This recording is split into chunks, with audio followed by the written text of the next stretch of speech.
ಆಚರಣೆ ಮಾಡ್ತಾರೆ.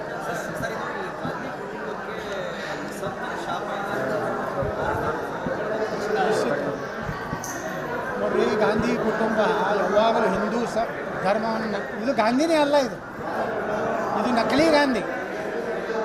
ಆಗ ಮೋಹನ್ ದಾಸ್ ಕರಮ್ಚಂದ್ ಗಾಂಧಿ ಬೇರೆ. ಇದು ಗಾಂಧಿ ಅನ್ನುವಂಥದ್ದು ಇದು ಒಂದು ವಂಶನೇ ಇದ್ದಿದ್ದಿಲ್ಲ.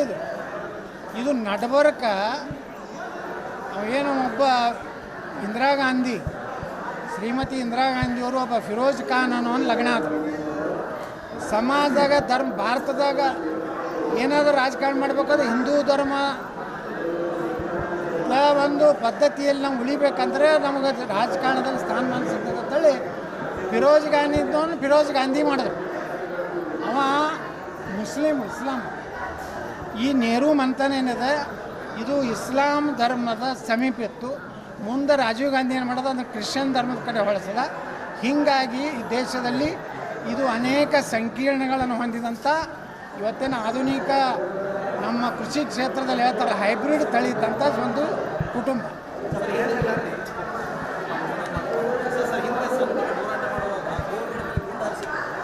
ಇಂದಿರಾ ಗಾಂಧಿ ನೋಡ್ರಿ ಏನು ಹೇಳಿದರು ಶ್ರೀಮತಿ ಇಂದಿರಾ ಗಾಂಧಿ ಅವರು, ಆಕಳಕರ ಛತ್ರ ಇತ್ತು ಕಾಂಗ್ರೆಸ್ನಲ್ಲಿ.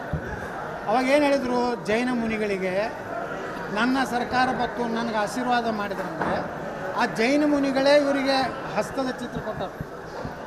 ಅವರಿಗೆಲ್ಲ ಏನು ಆಶ್ವಾಸನೆ ಕೊಟ್ಟಿದ್ರು, ನಾನು ಸರ್ಕಾರ ಬತ್ತಂದ್ರೆ ನಾನು ಗೋ ಹತ್ಯೆ ನಿಷೇಧ ಮಾಡ್ತೀನಿ ಭಾರತದಾಗ. ಇವರು ಶ್ರೀಮತಿ ಇಂದಿರಾ ಗಾಂಧಿಯವರು ಪ್ರಧಾನಮಂತ್ರಿಗಳಾದ ಮೇಲೆ ಅವರು ಅದನ್ನು ಮಾಡಲಿಲ್ಲ, ಗೋ ಹತ್ಯೆ ನಿಷೇಧ ಮಾಡಲಿಲ್ಲ. ಅವಾಗ ಅವರು ನಮ್ಮ ಏನು ಇದರಲ್ಲಿ ದಿಲ್ಲಿಯಲ್ಲಿ ರಾಮ ಏನೋ ಒಂದು ದೊಡ್ಡ ಬಯಲಿದೆ, ಅಲ್ಲಿ ಇವರು ಉಪವಾಸ ಕೂತಾಗ ಇವ್ರ ಮೇಲೆ ಗೋಳಿಬಾರ ಆಯಿತು. ಆ ಸಂತರು ಉಪವಾಸದಿಂದಲೇ ಅವ್ರ ದೇಹ ತ್ಯಾಗ ಮಾಡಿದ್ರು. ಅವಾಗ ಒಂದು ಶಾಪ್ ಕೊಟ್ಟರು, ಯಾವ ರೀತಿ ನನಗೆ ರಸ್ತೆಯಲ್ಲಿ ಹೊಡೆದ್ರು ಅದೇ ರೀತಿ ನಿಮ್ಮ ಕುಟುಂಬದಲ್ಲಿರೋರಿಗೆ ಎಲ್ಲರಿಗೂ ಇದೇ ಶಾಪ್ ಅಂತೇಳಿ ಅದು ಇದೆ. ಅದಕ್ಕೇ ರಾಜೀವ್ ಗಾಂಧಿ ಇತಿಹಾಸ ಹಾಗೆ ಇದೆ, ಇಂದಿರಾ ಗಾಂಧಿದು ಹಾಗೆ ಇದೆ.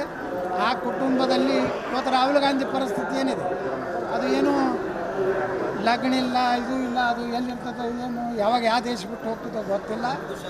ಅದು ಶಾಪ ಕ್ರಮೇಣವಾಗಿ ಒಂದು ಕುಟುಂಬವನ್ನು ನಾಶ ಮಾಡ್ಕೊಂಡು ಬರ್ತದೆ. ಹಾಗೆ ಭಾರತದಲ್ಲಿ ನಕಲಿ ಗಾಂಧಿ ಕುಟುಂಬ ನಾಶ ಆಗೋದು ನಿಶ್ಚಿತ, ಕಾಂಗ್ರೆಸ್ ನಾಶ ಆಗೋದು ನಿಶ್ಚಿತ.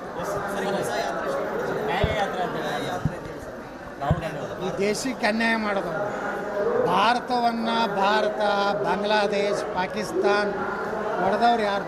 ನೇಪಾಳನೂ ಭಾರತದಾಗ ಸೇರ್ಲಕ್ಕೆ ಮುಂದೆ ಬಂದಿದ್ರು.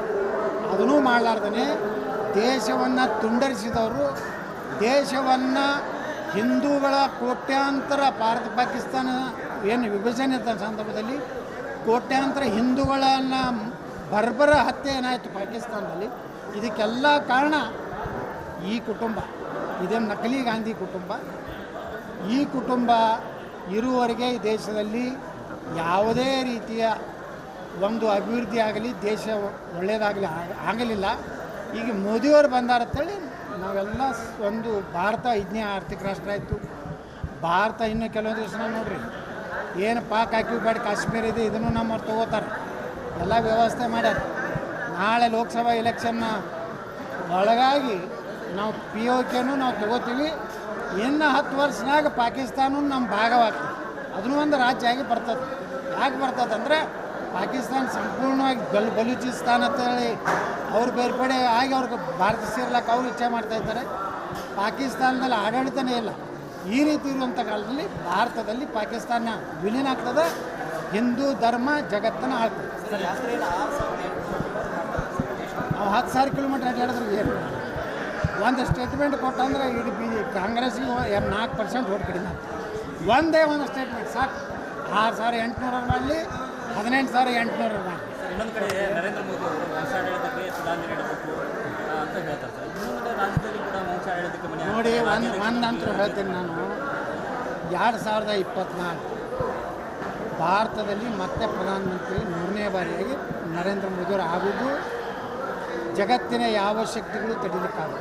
ಅದು ಆದ ಮೇಲೆ ನೋಡ್ತಾ ಇರಿ, ಸಂಪೂರ್ಣವಾಗಿ ನಮ್ಮ ದೇಶದಲ್ಲಿರುವಂಥ ವಂಶ ಪಾರಂಪರ ರಾಜಕಾರಣ, ಭ್ರಷ್ಟಾಚಾರ, ಅಡ್ಜಸ್ಟ್ಮೆಂಟ್ ಕೊನೆ ಆಗ್ತದೆ ಜೂನ್ ಜುಲೈವರೆಗೆ ತಿಳಿತು.